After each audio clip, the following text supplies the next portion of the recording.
Now the story of a mid-Michigan police officer's tough road to recovery. It goes from saving a man's life as his car went up in flames to a life-changing crash that almost ended her career with the Michigan State University Police. News 10's Susan L. Corey explains how a local nonprofit is helping the detective sergeant get back in uniform. There's no uniform or badge. This isn't the team Detective Sergeant Maureen Kennedy ever envisioned by her side. But it's these doctors and therapists Kennedy knows saved her life. I feel like I owe them a debt I can't repay. As a Michigan State University police officer, she's used to being on the other side. 3 years ago, Kennedy was off duty driving home on I-96 in Okemos when a man in front of her crashed.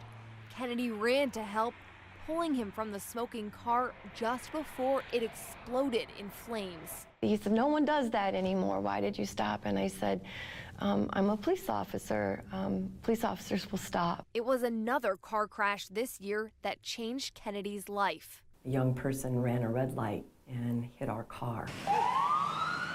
Smashing her head in the impact, Kennedy suffered a concussion. In a hospital bed and very little understanding of my own existence or my surroundings. At home, headaches, dizziness, and skewed vision plagued her for months and kept her out of work. I can't explain how frightening it is. Imagine yourself standing at the top of your stairs and to look down those stairs, and I can remember thinking, what's different? And the stairs looked two-dimensional or flat. Doctors finally diagnosed Kennedy with post-concussion syndrome and referred her to Origami Rehabilitation Center. You're in the right place. They understand your situation and they're going to help you. Weeks of exercises to help regain her balance and concentration. Wilma. Combined with glasses made of prisms to help get her depth perception back. Did I really move through that fast? Yeah. That's great. And through it all, therapists focused on getting Kennedy back in uniform. A big part of it was being able to shoot that firearm as well. Occupational therapist Kathy Martin helped Kennedy progress to the big test. Using real life situations makes a big difference in being able to feel confident that they have those skills needed to get back to work. Surrounded by her Origami team, Kennedy proved just how far she's come. Felt like I'd been doing it all along. It's the last step for Martin. I'll be able to go home and smile at the end of the day knowing that this is another great success story. Now the only clearance Kennedy needs is from the department. They've given my life back to me, they really have. Hoping her final thanks is getting back in blue. Susan L. Corey, News 10. Detective Sergeant Kennedy tells us she is going through evaluations with the campus police department to make sure she's ready to rejoin the force, but she is confident she'll be back in her patrol car by the end of the month.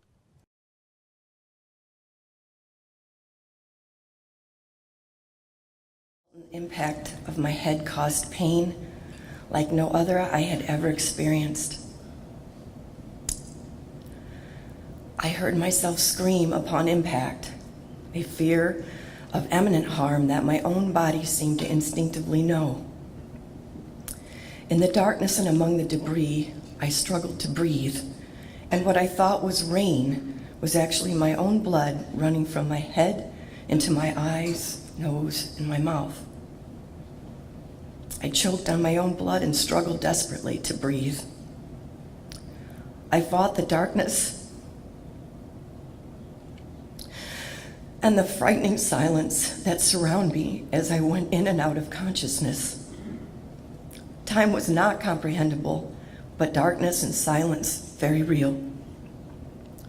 Trapped by the seatbelt and unable to get free, fear became my entire experience and unimaginable. Visions of loved ones and their voices seemed to play in my mind while memories faded in and out of awareness, and I desperately sought conscious life. From nowhere, a vehicle came, seemingly without regard for our safety, and unimaginable collateral damage about to be unleashed. The familiar sirens and then voices of my fellow police officers, who now responded to my rescue.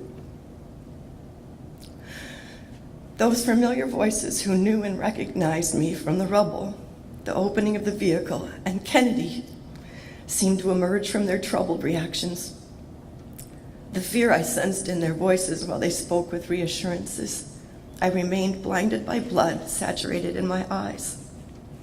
In the days that passed, life became torture with vision complications, and simply standing upright and balanced nearly impossible. So much, so very wrong now. The world and my awareness corrupted by injury and malfunction. Walking became unfamiliar in an inability to manage basic dexterity and maintain balance. My vision distorted with sensory overload and an inability to determine spatial orientation without depth perception. The world visually so completely indistinguishable and overwhelming. I was silently terrified no one would know my personal fears. Reaching for objects became missed grasps of air and shifting illusions of a world that became unfamiliar to me.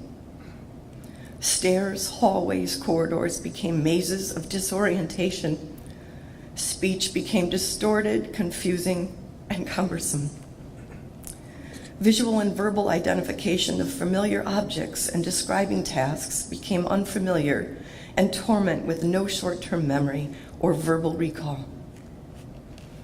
Language became unintelligible and confused. Conveyance of the same information repeatedly without a memory of doing so became commonplace. Inability to complete a daily routine orderly and succinctly was now non-existent. In a state of disquietude after the traffic crash, I realized that nearly every aspect of my life had now changed. I was blessed and tortured with self-awareness. In arrival at Origami, for the first time since the accident, I was now understood. They immediately reassured me, and I was no longer afraid. Imagine a police officer afraid. I couldn't have. Origami knew what was wrong, and they could help me.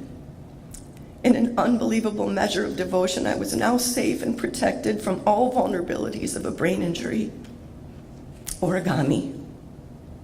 Day by day, the staff rebuilt me and restored my life.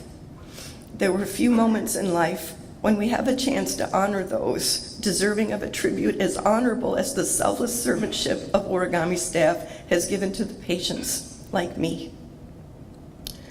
You should know that initially I was being treated as a patient in another facility when a young voice among the staff indicated that they could offer me help. But with the severity of my symptoms, where I truly belonged was Origami. With that voice of concern and regard, I went to Origami. I learned that there is an immeasurable difference and significance in the care that I was provided with Origami than elsewhere.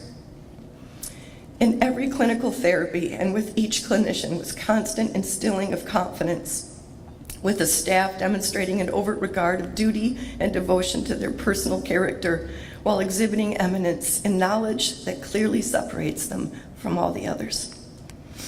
A constant provision of resolve whereupon the patient can overcome what seems to be insurmountable difficulties. Hopeless soon becomes hope, and disaster becomes dreams again. Let me introduce you, if you will, to me as a patient of Origami and the metaphor that best describes and lightened my burden in irony as my story of brain injury and how I found my way home from the darkness.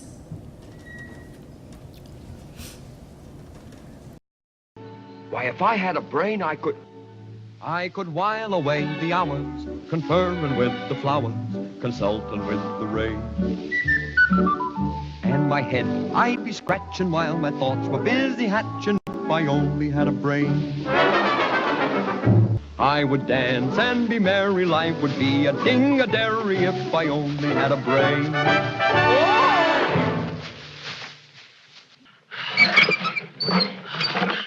Well, you're perfect now. My neck. My neck. Perfect? Oh, bang on my chest if you think I'm perfect. Go ahead, bang on it. beautiful. What a nickel. It's empty. The tinsmith forgot to give me a heart. No heart? No heart. What makes the flag on the mast to wave? Courage. What makes the elephant charge his tusk in the misty mist or the dusky dusk? What makes the muskrat guard his musk? Courage. What makes the sphinx the seventh wonder?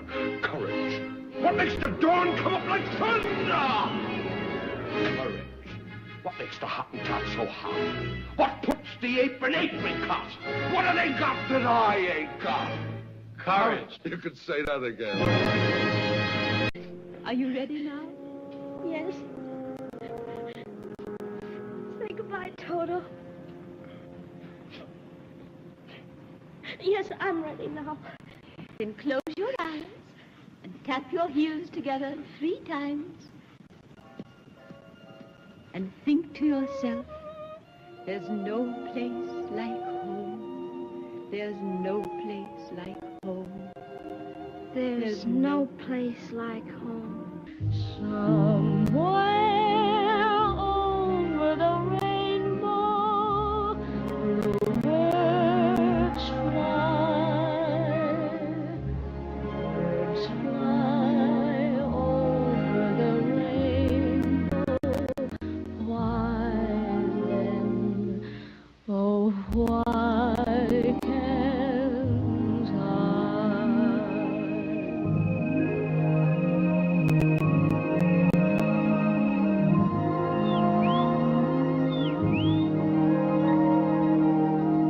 If happy little bluebirds fly beyond the rainbow, why, oh, why can't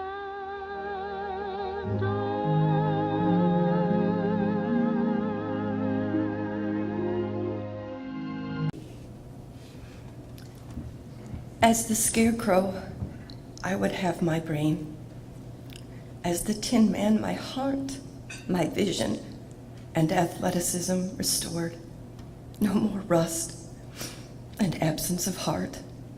As the lion, my courage restored.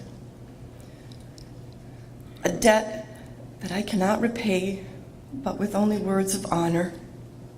Like Dorothy, there's no place like home.